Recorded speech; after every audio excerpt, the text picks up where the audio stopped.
दोस्तों, West Indies ने कर दिया बहुत बड़ा उलटफेर। पाकिस्तान की घटिया हार। इंडिया वाला इंडिया पाकिस्तान को भी भारी पड़ा। पाकिस्तान ने सोचा था कि स्पिन वाली पिच बनाकर इंग्लैंड को हरा दिया तो वेस्ट इंडीज क्या बला है। पहला मैच पाकिस्तान जीत भी गया, लेकिन दूसरे मैच में वेस्ट इंडीज ने कमाल कर दिया। 54 रन पर 8 विकेट गंवाने के बाद अगर कोई टीम जीतती है तो इसे अजूबा ही कहा जाएगा। स्पिन पिच बनाकर पाकिस्तान ने जीत का इंडिया खोजा था। कप्तान शाद मसूद ने कहा था कि 2.5 दिन में मैच खत्म होते हैं तो होते रहे, हम इस बात की परवाह नहीं है। हमारे लिए सबसे बड़ी बात है कि हमें स्पिन पिच बनाकर घर में जीतना है। हमें जीत वाला आइडिया मिल गया है, लेकिन ये जीत वाला फॉर्मूला कई बार उल्टा पड़ जाता है। सिक्के की उछाल कई बार मैच का परिणाम तय कर देती है। अगर आपकी पहले बैटिंग आ गई तो पहले बैटिंग वाली टीम हावी हो जाती है। जब गेंद जरूरत से ज्यादा स्पिन करती है पहले दिन ही जब 20 विकेट गिर जाते हैं तो आप समझ सकते हैं किस तरह का स्पिन ट्रैक बनाया गया था। मुल्तान में वेस्ट इंडीज ने मैच जीतकर सीरीज बराबर कर ली। 1-1 से सीरीज बराबरी कर ली। वेस्ट इंडीज ने कितने बुरे तरीके से हारा है। पाकिस्तान की पूरी टीम कितने रन पर ऑल आउट होती है। पहले स्कोर कार्ड आपको पढ़कर सुनाते हैं कि किस बल्लेबाज ने कितने रन बनाए। कप्तान शान मसूद कहते हैं कि भैया जीत वाला आइडिया मिल गया है, लेकिन जीत के लिए दोस्त रन भी बनाने पड़ते हैं। लेकिन कप्तान का बल्लेबाजी में बुरा हाल जारी है। शान मसूद ने बनाए 2 रन 3 गेंद में। इसके बाद मोहम्मद खरेरा 2 रन बनाकर वह भी आउट हुए। दोनों ओपनर 2-2 रन बनाकर आउट हो गए। बाबर आजम ने 31 रन बनाए और टॉप स्कोरर बाबर आजम ही रहे। कामरान गुलाम ने 19 रन की पारी खेली।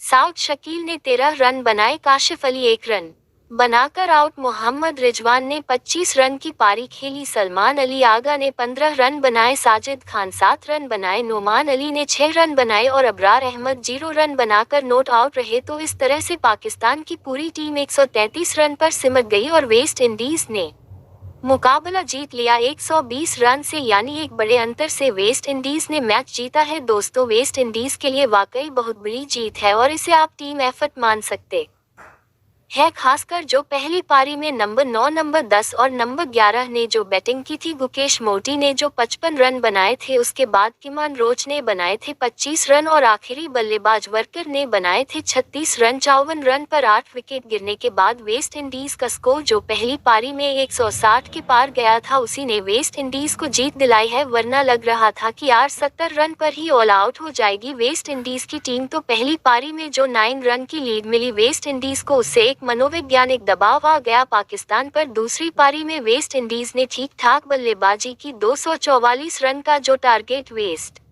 इंडीज ने पाकिस्तान के सामने रखा था, वह टारगेट पिच के हिसाब से बहुत कठिन था, क्योंकि गेंद टर्न होकर अंदर बाहर जा रही थी। स्पिनर को खेलना बहुत मुश्किल हो रहा था। चाहे वेस्ट इंडीज ने खेला हो चाहे पाकिस्तान ने खेला हो, तो पाकिस्तान के लिए भी इतना आसान नहीं था। शान मसूद ने कहा भी था कि देखिए, हमें भी इस तरह की पिच पर खेलने की हैबिट नहीं है। तो पाकिस्तान के साथ वही हुआ जो न्यूजीलैंड ने भारत के साथ किया था। हमने भी ज्यादा से ज्यादा स्पिन पिच बनाए तो भारी पड़ गया। न्यूजीलैंड 0 से हराकर चली गई। जब आप खेत जैसी पिच बनाते हैं, गेंद इधर पड़ के उधर जाती है, बल्लेबाजों के कुछ समझ नहीं आता, चाहे कितना भी अच्छा बल्लेबाज क्यों ना हो। यही वजह है कि भारत में विराट कोहली की एवरेज कितनी गिर गई और अब बाबर आजम का भी ऐसा ही हाल होना है। बाबर आजम कौन से रन बना पा रहे हैं, तो आप सोशल मीडिया पर ट्रोल करते, साथ ही पीसीबी पर भी सवाल उठाए जाने चाहिए कि आखिरकार वेस्ट इंडीज को हराने के लिए आपको इस तरह की पिच बनाने की क्या जरूरत है। इंग्लैंड के खिलाफ बनाए तो समझ आता है, क्योंकि अगर आप बैटिंग विकेट बनाएंगे तो इंग्लैंड एक दिन में 700 रन भी बना सकता है। उस मिजल से इंग्लैंड की टीम खेलती है और पाकिस्तान में ऐसा किया भी है इंग्लैंड ने। तो इंग्लैंड के खिलाफ आपने स्पिन पिच बनाए, समझ आता है। वेस्ट इंडीज जैसे कमजोर टीम को हराने के लिए, मतलब टेस्ट मैचों में, तो वेस्ट इंडीज एक कमजोर टीम ही मानी जाती है। पिछले कई साल से वेस्ट इंडीज जो है टेस्ट मैचों में 1% टीम बन गई है। उसको हराने के लिए भी आप स्पिन पिच बनाते हैं तो आप कई बार खुद भी उसमें उलझ जाते हैं। आपके पास बाबर आजम, शाहन मसूद, मोहम्मद रिजवान, वेस्ट इंडीज के मुकाबले कहीं अच्छा बैटिंग लाइनअप है, तो आप उस पर भरोसा क्यों नहीं करते। कम से कम वेस्ट इंडीज के खिलाफ तो 5 दिन चलने वाले पिच बनाने चाहिए थे।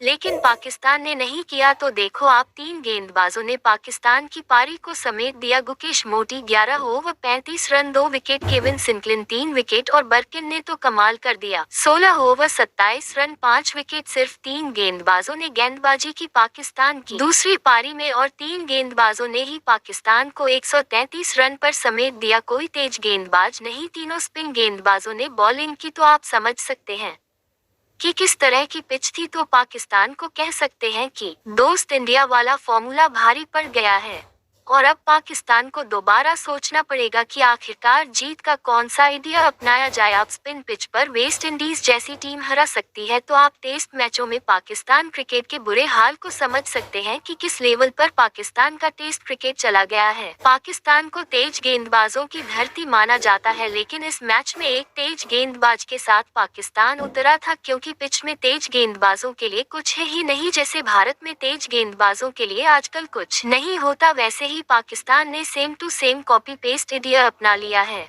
इंडिया वाला। लेकिन वेस्ट इंडीज ने दिखा दिया कि भैया ऐसे फॉर्मूले पर कई बार कमजोर टीमें भी आपको मात देकर जा सकती हैं। आप 2.5 दिन में खत्म होने वाली पिच बनाएंगे तो